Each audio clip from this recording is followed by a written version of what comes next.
Good morning, I'm Claire Murphy. Welcome to the Solo Bureau. Just when we thought the ceasefire between the US and Iran would calm things down in the Gulf region, the fighting has ramped up again, and the discussion between the two sides seem to both claim control of the Strait of Hormuz, the waterway that we now know can impact our fuel prices pretty significantly.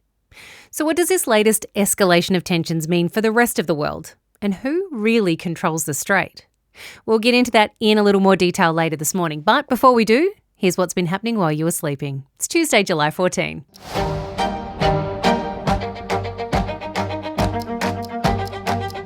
Actors, politicians and fans have expressed their shock and grief over the passing of actor Sam Neill. The 78-year-old, who's from Aotearoa, New Zealand, but adopted by Australia, died at his home in Sydney on Monday. A statement on his social media did not go into detail as to the cause of death, but did state that he was cancer-free at the time, after recently revealing he was in remission from a form of blood cancer that he was diagnosed with in 2022. Prime Minister Anthony Albanese posted that Neill earned a special place in Australian hearts. Kiwi PM Christopher Luxon said that for more than 50 years he took New Zealand stories to the world, and his talents helped make our film industry what it is today, one of our greatest cultural exports. Australian comedian and fellow cancer survivor Magda Szubanski made an emotional tribute to her friend, saying, "I really don't have any words right now. I'm in complete shock. Last time we spoke, he was going so well. My heart goes out to his family and all who love him, and there are so many of us. Vale, my darling friend." Neill was best known for his role in Jurassic Park, but appeared in more than 150 films and TV shows across his long career, from Hollywood blockbusters to art house projects spanning 5 decades. He's survived and missed by his 4 children and 8 grandchildren. The number of ships making it through the Strait of Hormuz has dropped considerably, from a high of 49 just a week ago to 6 on Sunday. Most of those ships switched off their transponders while crossing the strait to avoid detection and targeting amid the conflict that's seen strikes escalate from the US and Iran, retaliating with strikes on US bases across the Gulf region. The price of Brent crude oil has risen nearly 4% to $78 a barrel, with US crude up 4.11% to $74 a barrel. US officials said about 20 vessels had been escorted through the strait in the previous 24 hours, but ship tracking sites showed little traffic moving. Some economists say that something will have to happen before the US midterm elections to settle oil prices, or President Trump faces a difficult sell to the American people about why their fuel prices are so high under his government. Rival parties are claiming that it's the Aussies waking up to One Nation's policies that has led to a slump for the party in recent polls. While Labor's backing remains steady at 28%, One Nation slipped 3 points to 26%, while the coalition increased by 3 to 23%. It's believed the slump is in part due to Ms Hanson's appearance at the National Press Club recently, where she outlined where One Nation stands on a variety of issues, including immigration, where she explained that she wants a monoculture, not multiculturalism. Monoculture means that we all abide by an agreed set of rules as a community, something we already do, as well as being a multicultural nation. Senior Albanese Government Minister Mark Butler says they believe that One Nation is appealing for those who feel frustrated by things happening in the world, such as the increased cost of living. But when the solutions One Nation has in mind were presented, they realised that the solutions would actually make the country worse and not better. The opposition spokesperson Dan Tehan claimed the One Nation poll result was more about the coalition's hard work, giving details on their own policies on things like tax, immigration and energy. Prime Minister Anthony Albanese has bounced back as preferred PM, up to 33% from 29%. Liberal leader Angus Taylor is also up 2 points, while Ms Hanson's support dropped 8 points to 25%. Jewish students have described the escalation of antisemitism they've experienced on campus.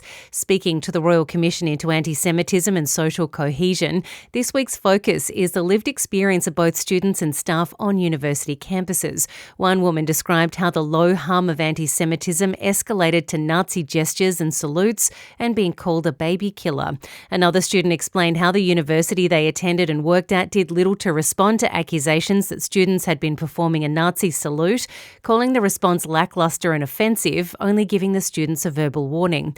After he went to police to report the incident, he claims he was not offered any more casual teaching shifts at the university.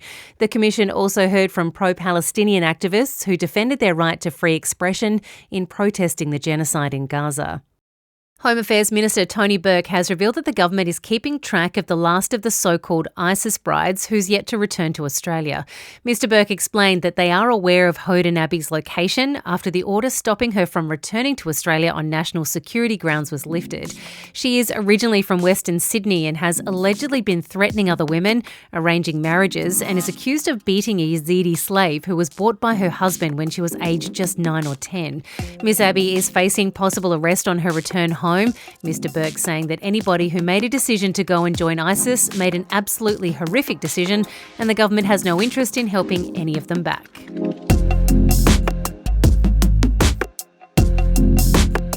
Well, that is it for today's top stories. If you're off, have a good one. But if you are sticking around, we are breaking down what this latest fight between the US and Iran is all about, and whether this is just something we're going to have to be dealing with for months and maybe even years to come.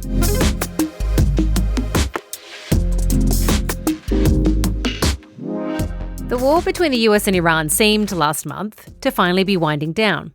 The Memorandum of Understanding had been signed in June, with an immediate ceasefire put in place and the Strait of Hormuz reopened, as the two sides decided to sit down and hash out the details of a final peace deal over the next 60 days, which would include the future of Iran's nuclear capability, the main reason we were told that this conflict had started in the first place.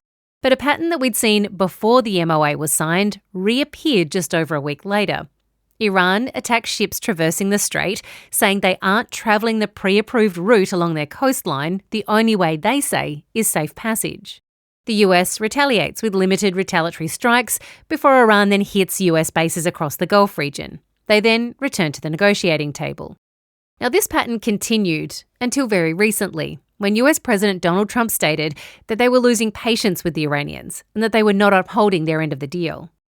And so the pattern was interrupted when, after Iran hit a Cyprus-flagged container ship in the Strait, forcing the crew to abandon ship when it caught on fire, the US unleashed not one wave, not two, but 3 consecutive waves of strikes. The US Central Command, or CENTCOM, stating that they had hit 140 military targets.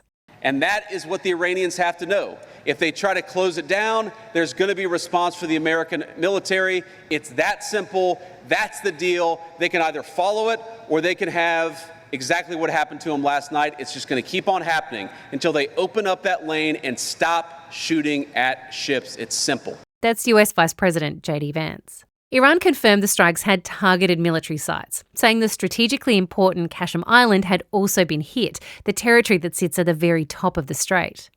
So are we seeing the evolution of another Ukraine, another Gaza, another war zone that we were told would be a swift victory, only for it to drag on indefinitely? Dr. Jessica Gnauer is an Associate Professor in International Relations at the University of New South Wales. Jessica, welcome back to the Solo Bureau. We were not expecting you to be returning quite so soon for this topic. Did you think that we would be talking about this ceasefire essentially being over this fast?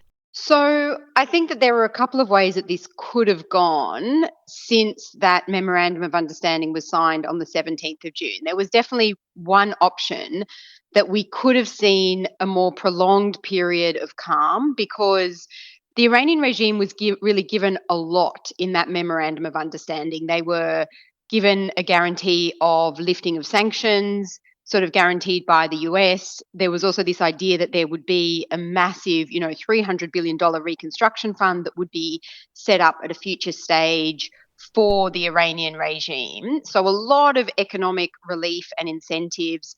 And then also the US committed to remove the military blockade on the Strait of Hormuz. So Iran could, get all of their oil and other goods out of the Strait of Hormuz quite freely. So this seemed like amazing incentives for the Iranian regime, and they really didn't have to commit much in return. They didn't make any clear commitments on the nuclear issue or not funding proxies in the region or anything to do with their kind of missile armaments.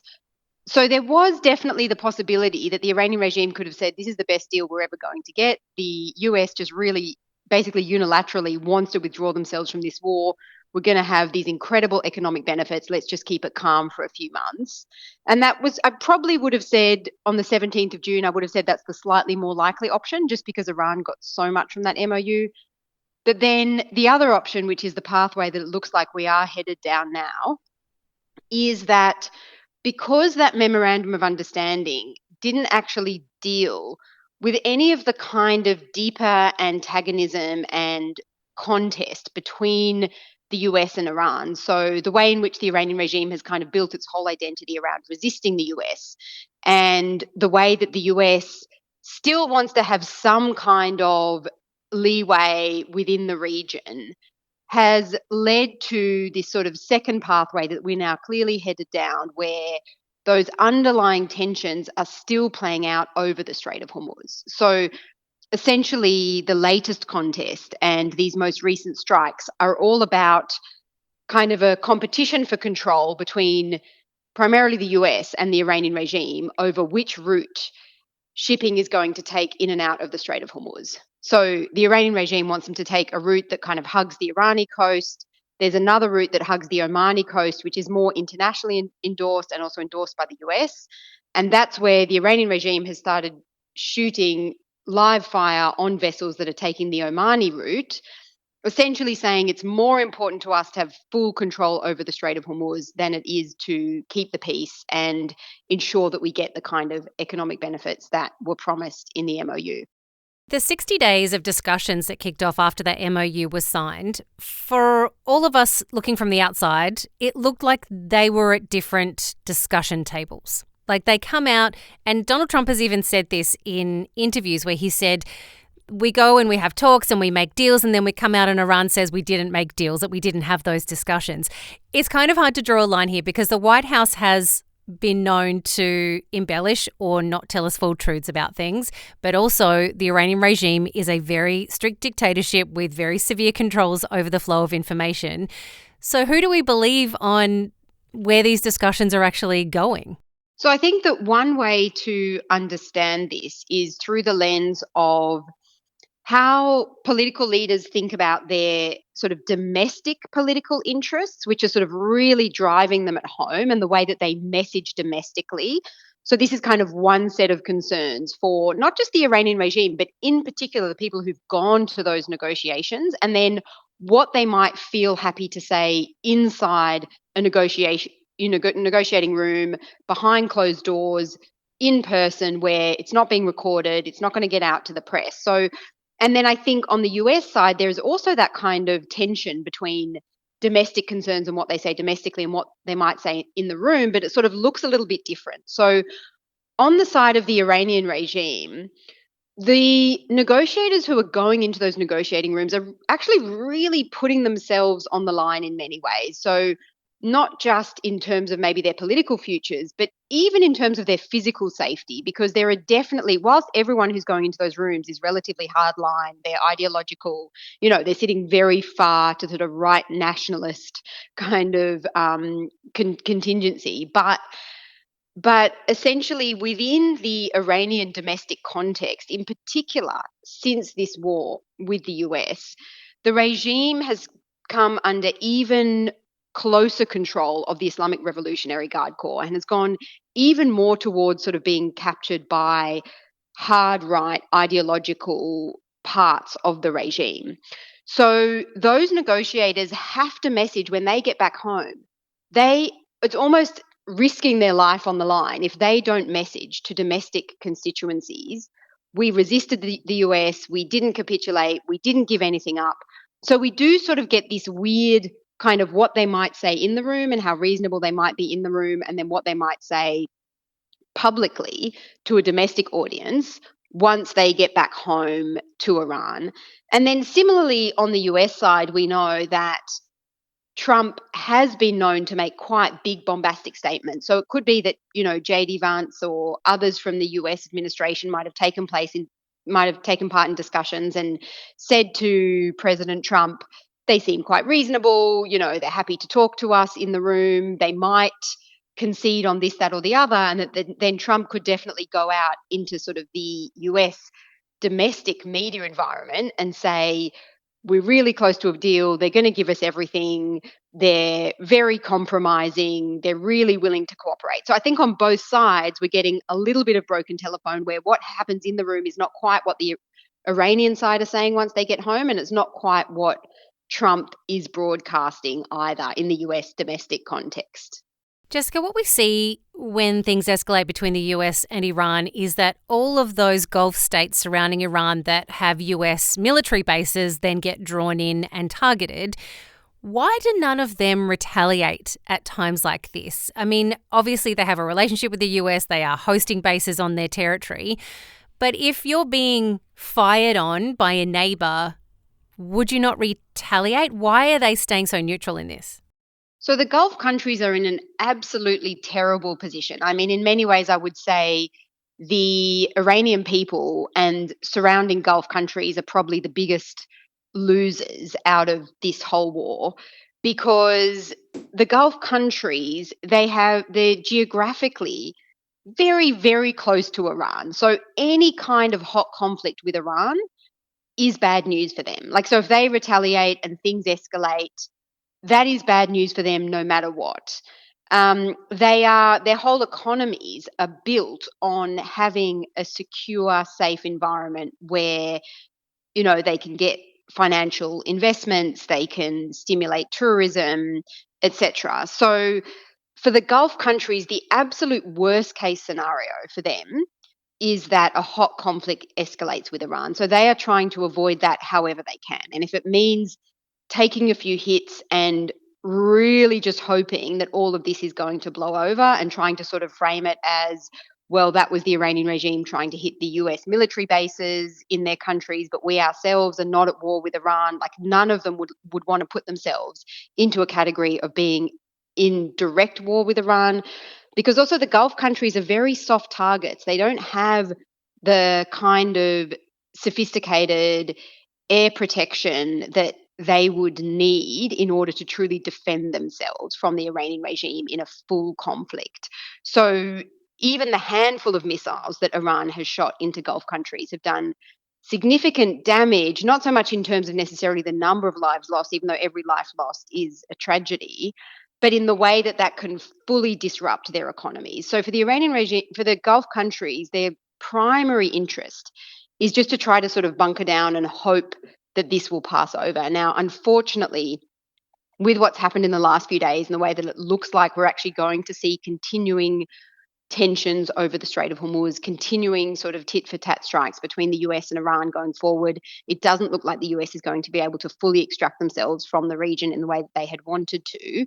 This puts the Gulf countries into a very bad position. And they would be trying first and foremost just to try to calm down tensions, to try to get out their own oil and gas, and to try to ensure the security of their countries. They have no interest in going into a direct war with Iran. We kind of touched on this before when talking about the Strait of Hormuz and who gets to control it, but the Iranian regime have said it's closed. And then CENTCOM comes out and says it's not closed. We're in a position to be able to reliably protect shipping navigation throughout the strait. It's flowing as per usual. I mean, a crew had to abandon ship after it caught on fire from it being attacked. I imagine insurance companies are not really willing to allow these incredibly expensive ships to travel through when they're under fire. Are we looking at another shutdown of this strait, and who actually can control it from this position?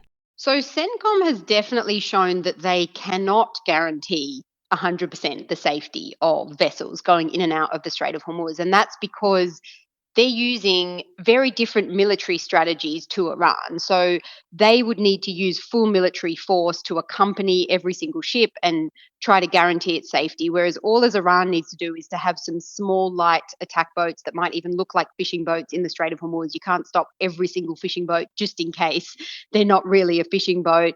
Or they have to, lay a few mines or use their kind of mini subs. So the Iranian regime can definitely threaten shipping in and out of the Strait of Hormuz, and they've proven that they can do so.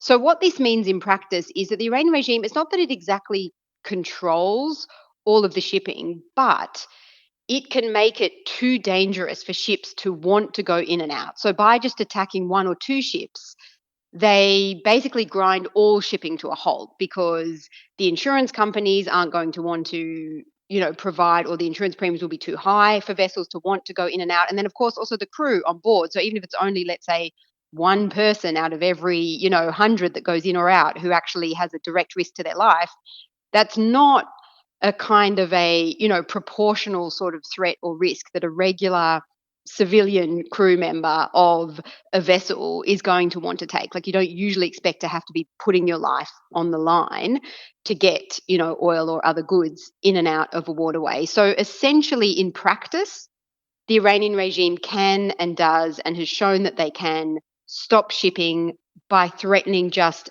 a very small amount of ships, because then basically nobody else is really willing to go in and out. It seems like all these global conflicts that have been happening the last few years all started out essentially like this, where they were, like Trump said, they were going to go in quick, they were going to create change, they were going to overthrow regimes, and everything was going to be great. Give it a couple of months, things will settle down. We saw that when Vladimir Putin and Russia invaded Ukraine. We've seen that with Israel responding to the October 7 attacks and what has happened in Gaza. And now with this, nothing seems to be able to be resolved quickly. All of these conflicts are still dragging on. Is this going to join the queue of those things that are just now going to become day-to-day things that we deal with?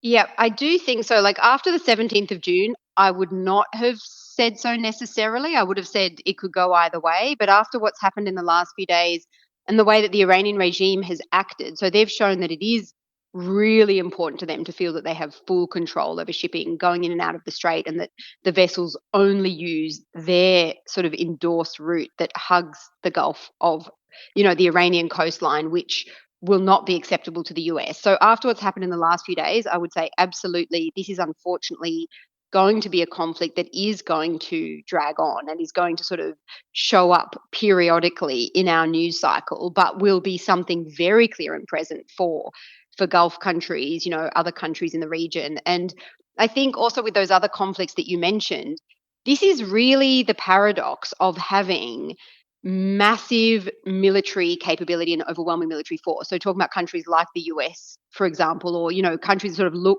have a much greater military force than their adversary. And for whatever reason, it happens time and time again, and you'd think we would have learned by now, that the country with overwhelming military force kind of looks at their adversary and says, well, it'll be really easy to get them to do what we want them to do because we have so much more military might. So they kind of make this error where they think that military might translates into getting another actor to bend to your political will. And those are two quite different things. Like, yes, with military might, you can destroy a lot of things and you can create a lot of damage and destruction, but you can't necessarily shift your opponent's political will. And that's exactly what we've seen with the Iranian regime. Like, yes, they have taken a massive amount of costs. They've taken a huge amount of hits. This is not good for them. And it's not good for them to go back to war. It'd be much better for them to respect the ceasefire and for this to be over and to get all those economic benefits. But the tricky component here is their own political will. Like, it's so important to them to resist the US that it's even more important than those costs that they're bearing. And that's what I think countries with strong military power never quite understand. They think, well, if we can threaten them with overwhelming military force, that has to also break their will. And that's what typically doesn't happen. And then these wars end up dragging on. Overnight, the Trump administration announced that they are reinstating the naval blockade of the Strait of Hormuz. The president writing on social media, the Hormuz Strait is open and will remain open with or without Iran. He also said that the US will be reimbursed at the rate of 20% on all cargo shipped for any and all costs necessary to do the job of providing safety and security to this very volatile section of the world. Well, we're taking over the strait. They have nothing.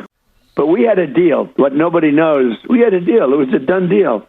And then they broke it. They always break it. We've had 10 deals with these people. And so we're just going to hit them very hard. And we're going to keep the strait, and we'll probably run it. We'll become the guardian of the strait. Maybe we'll call it the guardian angel of the strait. And we should be reimbursed for that. When we do that, we're going to be reimbursed because the other nations are very wealthy. They're on our side. And we can't be expected to do that for nothing, unlike we had for many years. That's Mr. Trump speaking to Fox News. Meanwhile, Iran's Revolutionary Guards have said the only way to restore regular shipping traffic through the strait was to end US military interventions in the waterway, warning that continued interference could lead to greater incidents in the global oil and gas sector.